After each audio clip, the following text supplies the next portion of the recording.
Bien, Jorge, muchísimas gracias por tu tiempo, por estar aquí con nosotros en Sudaca. Muchas gracias a ti por la invitación y a tus órdenes. Bien, Jorge, la primera que te quiero preguntar es, hoy los trabajadores y empresarios de la construcción emitieron un pronunciamiento al gobierno actual. ¿Cuál es su mayor preocupación y qué es lo que le solicitan al presidente Castillo? Bueno, como hemos visto, los nombramientos de ministros y altos funcionarios del Estado pues no han recogido los requerimientos para estos cargos, ¿no? Hemos visto que no cumplen con los perfiles y no solo eso, sino que adicionalmente tienen algunos problemas de estar involucrados en actos de corrupción. Entonces, eso realmente es muy preocupante, ¿no? Porque en el Estado tiene que haber buenos funcionarios y lamentablemente una política que se venía siguiendo desde hace algunos años, por la cual los funcionarios, los tecnócratas que teníamos en el Ejecutivo, era gente preparada, con experiencia, era gente que hacía maestría, doctorados en administración pública, y eso se estaría rompiendo, lo cual va a ser muy perjudicial para el Estado y para la economía en general del país y para todos los peruanos, ¿no? Sí, justamente en una entrevista con RPP usted expresó su preocupación no por los nombramientos ministeriales. ¿Cómo ve Capeco la designación del gabinete Bellido y que se le haya encargado la cartera de vivienda a Heiner Alvarado?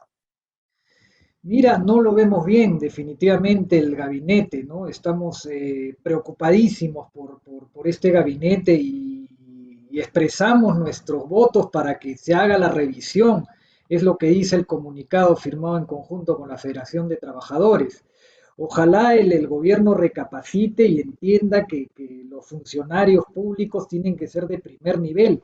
Administrar la cosa pública no es nada sencilla, es uno de los trabajos más difíciles y se requiere mucha experiencia, expertise, preparación, capacidades, conocimiento del sector, estudios, ¿no? Como ya habíamos mencionado.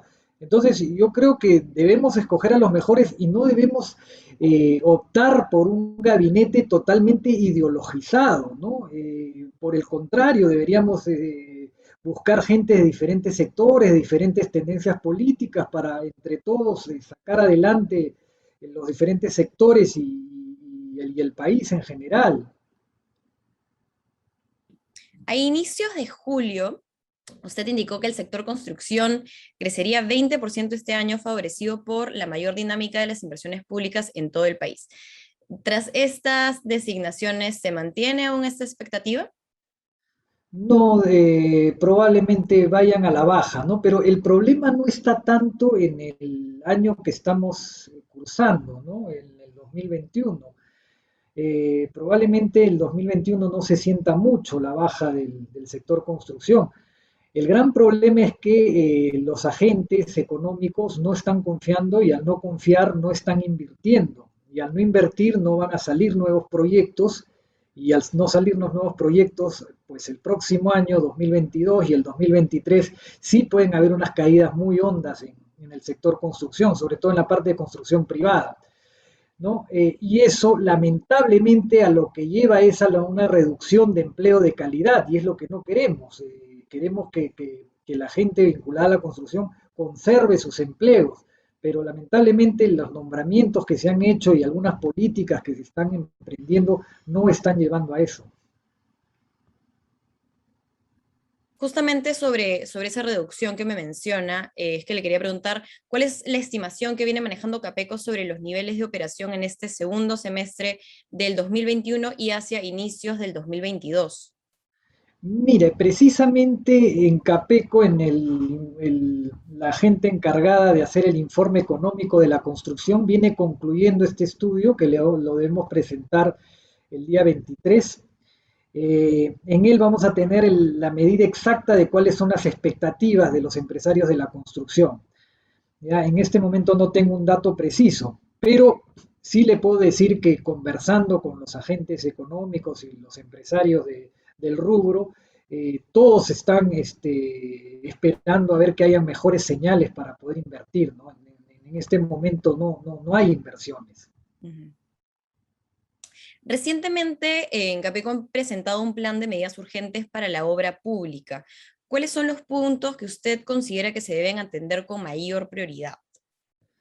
A ver, número uno, hay que modificar la ley de contrataciones del Estado, que es una ley obsoleta, que es una ley que produce problemas, alarga las obras innecesariamente, las detiene y hay muchas trabas, ¿no? Hay que modernizar esa norma, hay que proponer una nueva ley que sea más adecuada a los tiempos.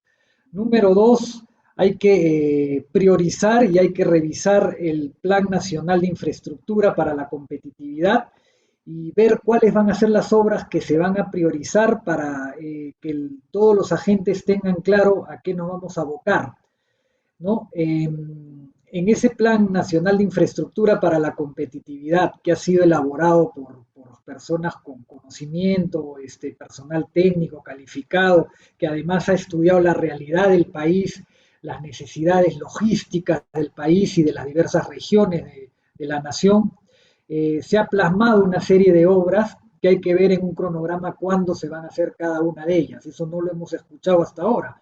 No, ni siquiera sabemos si la línea 3, 4 y 5 del metro se van a continuar, se van a sacar a concurso, cuándo va a ser, o se van a dejar para después, ¿no? Que lógicamente eso no sería una política adecuada. Tampoco hemos escuchado qué se va a hacer con la carretera central, si se va a continuar o no se va a continuar, a pesar de que ya está firmado el convenio gobierno a gobierno. Bien, otra cosa que hay que definir en la obra pública es el sistema de contrataciones que vamos a tener y el impulso a la infraestructura. Si le vamos a dar prioridad a este tipo de contratos gobierno a gobierno, si vamos a impulsar los PMOs, que son los Project Management Office, que son mecanismos que han funcionado muy bien en algunas obras públicas, las juntas de resolución de disputas, si se le va a dar continuidad, y así una serie de temas que hay que ver por dónde, que tiene que anunciar el gobierno por dónde va a ir para los agentes y los constructores saber qué cosa es lo que se quiere hacer. Bien, esto fue respecto a la obra pública. Respecto de la obra privada, ¿cuáles son los problemas más críticos que tenemos en este momento respecto a la reactivación de la obra privada? Sí, para terminar con respecto a la obra pública, también es importante que nos digan si está en sus planes reactivar las asociaciones público-privadas, que son importantísimas, y eso da un gran impulso a cerrar la brecha en infraestructura, o simplemente la van a descartar. Bien, ahora para la obra privada, que básicamente está compuesta por vivienda, también hay una serie de propuestas que hemos hecho en Capeco, que pensamos que de implementarse pueden sacar adelante un buen número de construcción de viviendas. Número uno, hay que definir una buena política de suelo y territorio, ¿no? Es decir, que haya disponibilidad de suelo urbano o urbanizable, con acceso a servicios públicos, de agua, desagüe, pistas, veredas y todo lo necesario para que la urbanización cuente desde que se entregan las casas con todos los servicios básicos, ¿no? Para eso el Estado lo que tiene que hacer es cambiar radicalmente ese modelo de crecimiento de ciudades por invasión, erradicarlo totalmente. Y para eso tiene que cuidar el suelo que posee, ¿no? Ya no permitir nunca más invasiones, tiene que ser muy drástico con las invasiones, porque ese modelo de invasión nos ha generado demasiados problemas, ¿no? Número uno, porque hemos crecido desordenadamente con una ciudad muy mal planificada, le cuesta mucho al Estado después atender las necesidades de la gente que se ha instalado en estas urbanizaciones sin servicios. Y número dos, porque a la gente misma que vive en estas urbanizaciones o en estas casas, eh, les cuestan 18 años de su vida acceder a servicios básicos, es decir, que tienen una calidad de vida deplorable, sin agua, desagüe, durante muchos años de su vida, ¿no? Entonces, ese modelo tiene que erradicarse, tenemos que ir por el modelo que es más adecuado y más interesante, que es construir la vivienda a través del sector privado, ¿no? Es decir, el sector privado cuando entrega una vivienda del valor que sea, para el estrato más bajo, incluso para el sector socioeconómico más bajo, se le entrega con pistas, veredas, agua, desagüe, luz, parques, jardines, equipamiento, etcétera, ¿no? Desde el primer día que va a habitar la familia esa casa ya cuenta con esos servicios, ¿no? Entonces hay que proveer suelo, hay que cuidar el suelo y hay que tener una política importante definida de impulso a los subsidios, porque hay muchas familias que no pueden acceder a la vivienda porque no tienen la capacidad adquisitiva y ahí entra el subsidio del Estado, pero hay que colocar en los presupuestos públicos las partidas necesarias para que esos subsidios alcancen. Luego de eso hay que estimular, hay que coordinar y hay que hacer las gestiones necesarias para tratar de ensanchar la provisión de crédito hipotecario, es decir, que más actores financieros puedan financiar a las familias de bajos recursos, cosa que las familias de menores recursos también tengan acceso al crédito hipotecario, que es algo que ahora le está siendo difícil conseguir. Esa es una política importante, que las familias más vulnerables tengan acceso al crédito hipotecario. Eso en líneas generales respecto a la vivienda. Ujú. Bien, justamente yendo un poco hacia el terreno económico y a lo que acaba de comentar, que quienes de pronto sufren más los impactos de las crisis políticas y de la crisis sanitaria que estamos viviendo ahora son justamente las familias, ¿no? Las personas de a pie. A partir de, de toda esta situación, ¿podríamos ver algún aumento en en los precios de las propiedades, en las viviendas? Mira, los precios de construcción han subido, los materiales de construcción han subido de forma importante, ¿no? El acero, el ladrillo, el cerámico. Eso naturalmente hace que el costo de la construcción suba y eso haría que encarezca el precio final del producto, ¿no? En este caso, en algún caso vivienda, en algún caso otro tipo de bien inmueble construido. Entonces, hay una probabilidad sí que los precios se incrementen, ¿no? Pero también hay otro factor que es el mercado, ¿no? Hasta dónde aguantan los precios del mercado. Entonces hay unas líneas ahí que se cruzan y la parte del mercado no la tenemos tan clara, pero hay una tendencia por lo menos a que el costo suba. Ujú. ¿Este aumento podría estar vinculado al alza del dólar que estamos viviendo ahora o está vinculado a la falta de inversión que me comentaba al inicio? No, el aumento de los costos de construcción sin duda que están vinculados más al dólar que a la falta de inversión, por lo menos ahora, porque hoy día se está viendo construcción, hoy día la construcción está dinámica, pero obedece a inversiones de años anteriores. No sé si me explico, ¿no? Las inversiones que se hagan este año van a verse en las construcciones que se hagan en el próximo año o el 2023, ¿no? Entonces, ahorita no se está viendo un efecto de las inversiones, sí se está viendo un efecto de precios internacionales, sobre todo en el acero y algunos materiales que tienen precios internacionales, y mucho en la cotización del tipo de cambio, ¿no? Que empuja al alza algunos materiales. Ujú. Justamente sobre el dólar es que hemos estado a la espera de la confirmación de que Julio Velarde se mantenga o no en el BCR y ya confirmó que sí. Desde Capeco, ¿cómo ven esto? Porque justamente el dólar es un factor importante para el tema de los costos de construcción.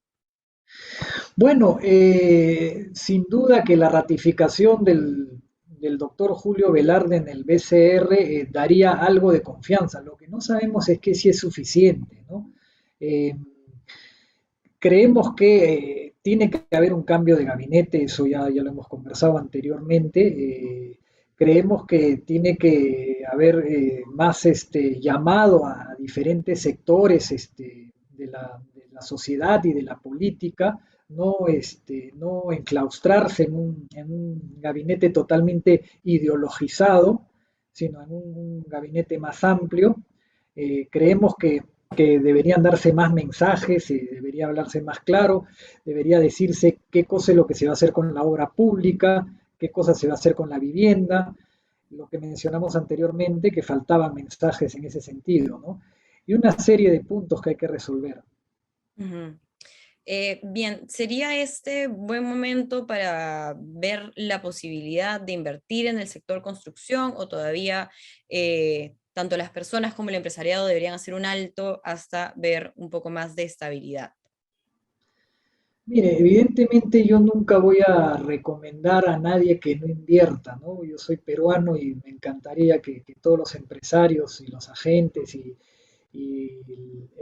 las empresas internacionales inviertan en el Perú, porque la inversión es a veces no es muy bien entendida, pero la inversión es fundamental para la producción, para que cada vez más gente tenga empleo y cada vez más familias tengan más recursos económicos. Eso se hace a través de la inversión.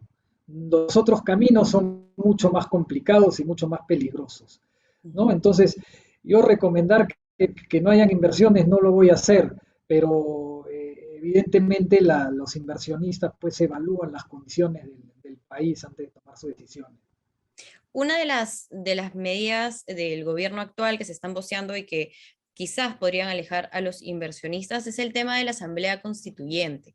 Para el sector construcción, ¿qué significa que se piense convocar a una asamblea constituyente? ¿Puede significar un retroceso justamente en la inversión? Pero totalmente, no solo la construcción, a toda la economía del país. Esto de la Asamblea Constituyente no es más que un tema sumamente ideológico. La Constitución actual permite perfectamente hacer cambios, permite manejar tasas tributarias, permite hacer incluso cualquier cambio a la misma Constitución, ¿no? Para hacer alguna política un poco más orientada hacia la línea que el gobierno tiene en este momento, ¿no? Eh, yo no sé por qué, y nadie sabe por qué es que se quiere convocar una asamblea constituyente, no tiene ningún sentido. Además, las asambleas constituyentes no funcionan en democracias. Las asambleas constituyentes que hemos tenido en el siglo XX en el Perú, todas han sido elaboradas en dictaduras, ¿no? La constitución del 20 en el gobierno de Leguía, que fue una constitución para que el presidente Leguía extienda su mandato, la constitución del 33 en el gobierno de Sánchez Cerro, que sirvió para que Benavides extienda su mandato, la constitución del 79 fue una salida a un gobierno dictatorial y la constitución del 93 ya la conocemos, ¿no? Es muy complicado hacer asambleas constituyentes en un gobierno democrático porque tienes dos poderes paralelos. Tienes el poder constituyente y el poder del Congreso de la República, ¿no? El Congreso de la República no podría legislar porque esas leyes eventualmente podrían ser inconstitucionales comparándolas con una constitución eventual que saldría, ¿no? Es absurdo, es bastante absurdo. Ujú. Bueno, ya para cerrar, con la situación actual, con estos gabinetes, con toda esta inestabilidad del gobierno recién entrante, ¿cuáles son las expectativas que tiene Capeco para el cierre de este año?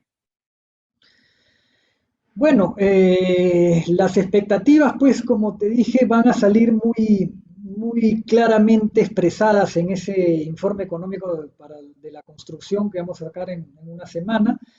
Pero lo que estamos viendo, lo que estamos percibiendo es que las expectativas hoy son muy bajas, ¿no? Son de mucha preocupación y no hay mucha efervescencia o euforia por invertir en este momento, ¿no?